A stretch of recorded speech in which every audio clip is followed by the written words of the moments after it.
Honey trap ಬಗ್ಗೆ ದೂರು ಕೊಡೋಕ್ಕೆ ಯಾಕಪ್ಪ ತಡ ಮಾಡ್ತಾ ಇದ್ದಾರೆ? ಹನಿ ಟ್ರ್ಯಾಪ್ ಯತ್ನ ಆಗಿಬಿಟ್ಟಿದೆ, ಯತ್ನ ಟ್ರೈ ಮಾಡಿದ್ದಾರೆ ಹನಿ ಟ್ರ್ಯಾಪ್ ಮಾಡಬೇಕು ಅಂತೇಳಿ. ಒಂದು ಯತ್ನಕ್ಕೆ ಸಂಬಂಧಪಟ್ಟಂತೆ ರಾಜಕೀಯ ಪಡಸಾಲೆಯಲ್ಲಿ ಸಾಕಷ್ಟು ವಿಷಯಗಳು ಓಡಾಡ್ತಾ ಇವೆ. ಈ ಥರ ಒಂದು ಅಟೆಂಪ್ಟ್ ಮಾಡಿದ್ದಾರೆ, ಈ ಒಂದು ಬಲೆಗೆ ಕೆಡವಬೇಕು ಇವ್ರನ್ನ, ಮಧುಬಲೆಗೆ ಕೆಡವಬೇಕು ಅಂತ ಪ್ರಯತ್ನ ಮಾಡಿದ್ದಾರೆ ಅಂತೆಲ್ಲ ಇತ್ತಲ್ಲ.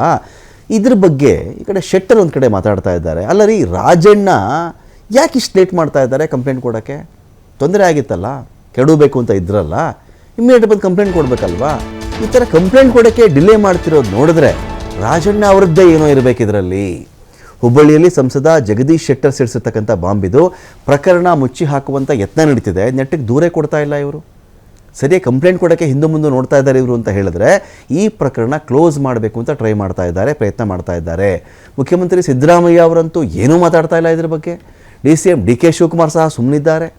ಸತ್ಯ ಹೊರಗಡೆ ಬಂದರೆ ಸರ್ಕಾರಕ್ಕೆ ತೊಂದರೆ ಆಗುತ್ತೆ, ಹೀಗಾಗಿ ಇಂಥ ಸತ್ಯಗಳು ಹೊರಗಡೆನೇ ಬರಲ್ಲ ಅಂತ ಶೆಟ್ಟರ್ ಮಾತಾಡಿದ್ದಾರೆ. ಒಟ್ಟು ಸಮಸ್ಯೆ ಅದರಲ್ಲಿ ಹನಿ ಟ್ರ್ಯಾಪದ್ದು ಭಾಳಷ್ಟು ಒಳಗಿನ ವಿಚಾರಗಳು ಇದ್ದಾವೆ. ಅದು ಮುಖ್ಯಮಂತ್ರಿಗೆ ಗೊತ್ತಿದೆ, DK ಶಿವಕುಮಾರ್ ಗೊತ್ತಿದೆ.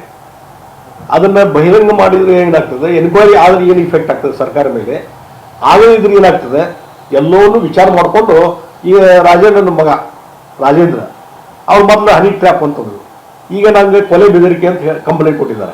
ಅಂದರೆ ಇದ್ರ ಅರ್ಥ ಏನಾಗತ್ತೆ, day by day statement change ಆಗ್ತವೆ.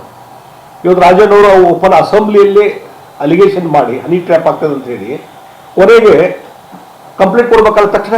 ಇವತ್ತು ಇನ್ನು ನನಗೇನೋ ತೊಂದರೆ ಆದರೆ ಇವತ್ತು ಪೊಲೀಸ್ ಸ್ಟೇಷನ್ಗೆ ಕಂಪ್ಲೇಂಟ್ ಕೊಡಬೇಕು. ಇವತ್ತು ಯಾವುದೋ ಒಂದು ಕ್ರಿಮಿನಲ್ ಆ್ಯಕ್ಟ್ ಆತಂದರೆ ಇಮಿಡಿಯೇಟ್ಲಿ ಸಡನ್ ಆಗಿ ಆ್ಯಕ್ಷನ್ ಆಗಬೇಕು, ಕಂಪ್ಲೇಂಟ್ ಫೈಲ್ ಆಗಬೇಕು. ನೀವು ಕಂಪ್ಲೇಂಟ್ ಮಾಡಿಲ್ಲ ಅಂದರೆ ನಿಮ್ಮದಲ್ಲಿ ಏನೋ ಒಂದು ವೀಕ್ನೆಸ್ ಅದ ಅಂತ ಅರ್ಥ ಆಗ್ತದೆ. ನೀವು 4 ದಿವಸ ವಿಚಾರ ಮಾಡಿಕೊಂಡು ಕಂಪ್ಲೇಂಟ್ ಕೊಡ್ತೀರಿ ಅಂತಂದರೆ ನಿಮ್ಮ ಎಲ್ಲ ಮೈನಸ್ ಪಾಯಿಂಟ್ಸ್ ಅದಾವು.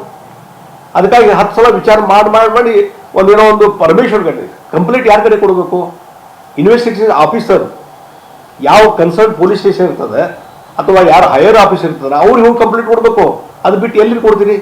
ಹೋಮ್ ಮಿನಿಸ್ಟ್ರಿಗೆ. ಹಂಗೆ ಪ್ರತಿಯೊಬ್ಬ ಜನಸಾಮಾನ್ಯರು ಏನಾದ್ರು ಅನ್ಯಾಯ ಆದರೆ ನಾವು ಹೋಮ್ ಮಿನಿಸ್ಟ್ರಿಗೆ ಹೋಗಿ ಕಂಪ್ಲೇಂಟ್ ಕೊಡಬೇಕು, ಅವ್ರು ಅಲ್ಲಿ ಫಾರ್ವರ್ಡ್ ಮಾಡಬೇಕು. ಇದೆಂಥ ಪದ್ಧತಿ ಇದು? ಒಬ್ಬ ಮಿನಿಸ್ಟರ್ ಇದ್ದಂಥವ್ರಿಗೆ ಈ ಪ್ರೊಸೀಜರ್ ಗುರ್ತಿಲ್ಲ ಅಂತಂದರೆ ಬಹುಶಃ ಏನೋ ಒಂದು ಒಳಗೆ ಏನೋ ನಡೀತಾ ಇದೆ. ಇದನ್ನು ಮುಚ್ಚಿ ಹಾಕುವಂಥದ್ದಾಗಲಿ ಹನಿ ಟ್ರ್ಯಾಪು, ಅಥವಾ ಹನಿ ಟ್ರ್ಯಾಪ್ ಭಾಳ ಸೀರಿಯಸ್ ಆಗಿ ಇನ್ವೆಸ್ಟಿಗೇಷನ್ ಆದರೆ ಯಾರ್ಯಾರು ಇನ್ವಾಲ್ವ್ಮೆಂಟ್ ಅದ, ಯಾರ್ಯಾರು ಹೊರಗೆ ಬರ್ತಾರೆ ಹೆಸರುಗಳು, ಅದರಿಂದ ಕಾಂಗ್ರೆಸ್ ಸರ್ಕಾರಕ್ಕೆ ತೊಂದರೆ ಆಗ್ತದೆ. ಈ ಹಿನ್ನೆಲೆಯಲ್ಲಿ ಕಾಂಗ್ರೆಸ್ ಸರ್ಕಾರ 100% ಈ ಹನಿ ಟ್ರ್ಯಾಪ್ ವಿಚಾರದಿಂದ ನ್ಯಾಷನಲ್ ಲೆವೆಲಲ್ಲಿ ಡಿಬೇಟ್ ಆಯ್ತಿದ್ದು. ಅಲ್ಲಿ ಜಿಲ್ಲೆಯಲ್ಲಿದ್ದಾಗೂ ಅಲ್ಲಿಗೆ ಪಾರ್ಲಿಮೆಂಟ್ಲಿ ಹೋಗಲಿ ಅಥವಾ ನಮ್ಮ ಕರ್ನಾಟಕ ಭವನದಲ್ಲಿ ಬಂದು ಅದನ್ನೇ ರಿಯಾಕ್ಷನ್ ಕೇಳೋರು ಮೀಡಿಯಾದವರು ಸತಿ ನಂಗಲ್ಲಿ. ಒಟ್ಟು ಸಮಸ್ಯೆ ಅದರಲ್ಲಿ